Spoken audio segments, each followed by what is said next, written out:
What is a speedrunner? Is it the person with a world record? A guy with a timer and a death wish for loading screen? Or is it just a dude who drinks way too much coffee? Once upon a time, games were something that you finished. Maybe played again, slower, more leisurely. But then a question was asked. What if I beat it faster? A question that opened the door, and behind it, wild, wonderful world of obsession, trial, error, and community. Because speedrunning isn't just about going fast.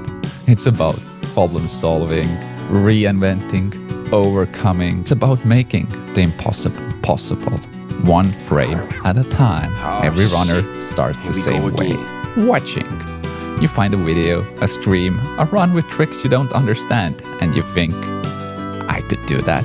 Or maybe, that's impossible, I could never do that. Some pick up the controller that day, others shelve it that for months. Some need a guide, the others just need encouragement. But eventually, the moment arrives. They press start. It starts with love. The casual does not pick up the controller to compete. They do it because they love the game. They played it 20 times. They know every song in the Ocarina, every side quest, every chicken roundup. They are the cozy painters of the speedrunning world. Like Bob Ross, but with a timer. They might not know every name of the glitches that they use, but they have the heart. And one day they see a trick, a shortcut, a timer. Suddenly, replaying becomes rerouting, and the casual becomes something else. They may not care about the leaderboards, but they do care about learning. They keep on painting their happy little run, one frame at a time. Before we chart a new territory, someone has to wonder if there's something more beyond what we know. Casuals may ask the question, but pioneers are the ones who actually set sail. In the 15th century, the trade route to Asia was slow, expensive, and heavily taxed by the Ottomans. Portuguese decided to go around the Africa. They were hell set. Even if it was a longer journey, a more dangerous journey, it was less expensive.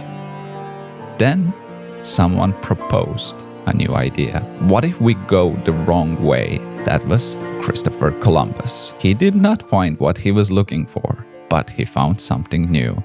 That's the pioneer.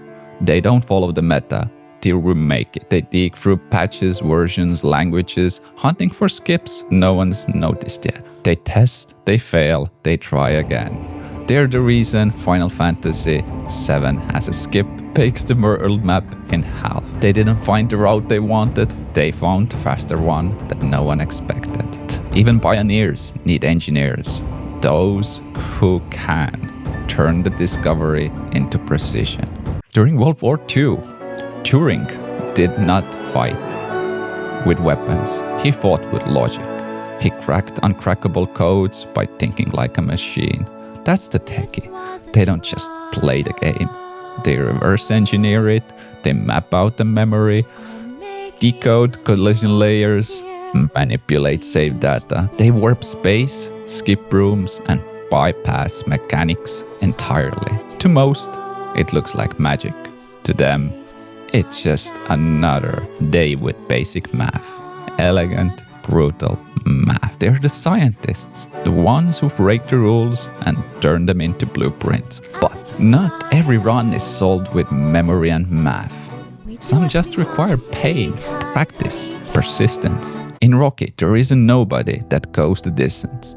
Not with flashy moves, but with sheer heart. That's the grinder. They do not pick easy categories. They pick the ones that break you. Permadeath, glitchless, high difficulty. One mistake, back to zero. They die, they reset, they rage. But they keep going. They train like athletes. They study. They practice until muscle memory becomes gospel. Because for them, greatness is not a trick, it's repetition.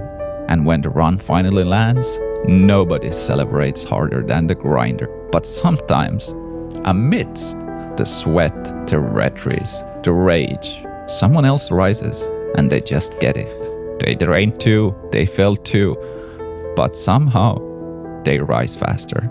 In a decade-old game, they match tool-assisted runs with nothing but instinct and timing. Well, obviously they know the theory behind it because otherwise they would never be able to match it.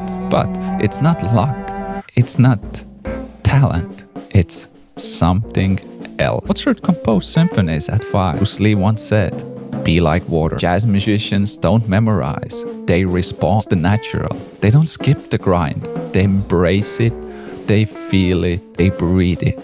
While others memorize, they react. While others plan, they just do it. They land frame perfect tricks mid-run.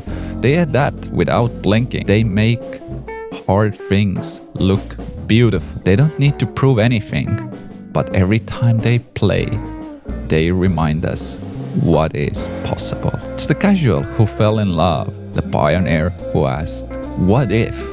The techie who broke it apart, the grinder who mastered it, the natural who made it look easy. Each one of them brings their own piece of the puzzle. Each one fights different kinds of battles, but together they make the impossible possible. They just don't beat games, they reinvent them. They take something broken, difficult, or just boring and turn it into something beautiful. That's speedrunning. That's the speedrunning community, a legend that keeps on moving forward, one frame, one step at a time.